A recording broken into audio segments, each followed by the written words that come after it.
sumpit yang digunakan secara bersama melambangkan kekuatan yin dan yang di alam semesta. Program PSMTI, sebarkan edukasi, maknai akulturasi. Sumpit dalam bahasa Mandarin disebut kuaizi. Sumpit memiliki sejarah yang panjang dan menarik sebagai alat makan tradisional di Asia Timur. Simak asal-usul berikut ini. Sumpit pertama kali digunakan di Tiongkok sekitar 5.000 tahun yang lalu pada masa dinasti Shang yang berkuasa sekitar tahun 1600 sampai 1046 sebelum Masehi. Awalnya, sumpit bukan merupakan alat makan, tetapi digunakan sebagai alat masak untuk mengambil makanan dari panci panas atau untuk mengaduk bahan makanan. Pada masa dinasti Han yang berkuasa pada tahun 202 sebelum Masehi sampai 220 Masehi, sumpit mulai digunakan sebagai alat makan. Khususnya karena populasi yang bertambah dan makanan mulai diolah dengan potongan-potongan kecil agar lebih cepat matang saat dimasak. Untuk itu, diperlukan alat makan seperti sumpit yang lebih praktis dibandingkan dengan pisau yang digunakan untuk mengiris dan menusuk daging matang saat makan. Masa itu, daging masih disajikan dalam potongan besar sehingga harus menggunakan pisau untuk mengiris ketika makan. Setelah daging mulai dimasak dengan potongan dan irisan kecil, maka pisau tidak lagi digunakan di atas meja untuk memotong hidangan. Sebagai gantinya, sumpit mulai dipopulerkan.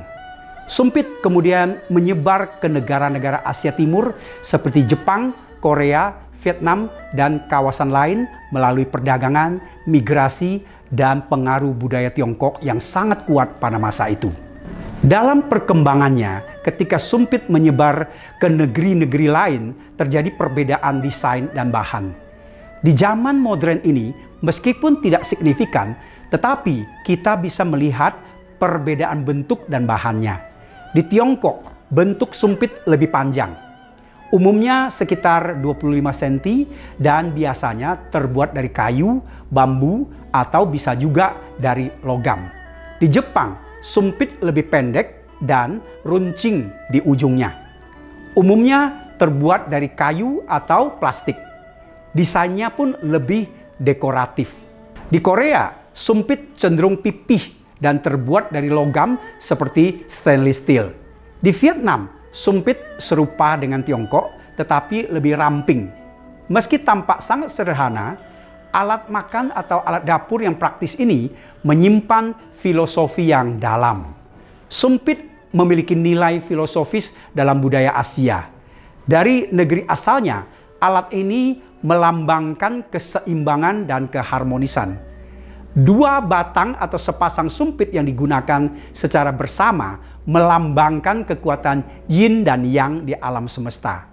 Dua kekuatan ini harus seimbang agar tidak menimbulkan kekacauan alam. Positif dan negatif harus selalu seiring dan selaras. Jika salah satunya hilang atau lemah, maka akan menimbulkan ketidakharmonisan. Popularitas sumpit juga sangat terangkat ketika filsuf Tiongkok Konghucu mempromosikan penggunaan sumpit karena ia menolak pisau di atas meja makan. Ia menganggap pisau yang sebelumnya selalu digunakan di atas meja sebagai simbol dan alat kekerasan yang tidak pantas untuk situasi santai di meja makan, apalagi dalam jamuan dan acara bahagia. Masa lalu, daging memang disajikan dalam potongan besar sehingga diperlukan pisau sebagai alat pemotong. Ajaran Konghucu ini kemudian menjadi panutan. Dalam banyak event perayaan tradisional Tionghoa, pisau selalu disembunyikan atau tidak ditampilkan di ruang perayaan kecuali di dapur.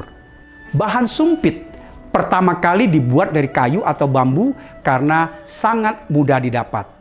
Selain kayu dan bambu, sumpit modern kini terbuat dari logam, plastik, dan bahkan gading atau perak, tergantung budaya dan status sosial pemiliknya. Jadi, sumpit itu pertama kali lahir karena kebutuhan praktis untuk memasak dan makan di Tiongkok kuno. Kemudian ia menyebar ke negara-negara Asia Timur dan Asia Tenggara. Dan alat sederhana ini tidak hanya merefleksikan kebutuhan sehari-hari, tetapi juga memiliki nilai budaya, filosofi, dan estetika yang mendalam. Semoga pengetahuan ini bisa bermanfaat bagi Anda. Program PSMTI, sebarkan edukasi, maknai akulturasi. Acara ini dipersembahkan oleh dan didukung oleh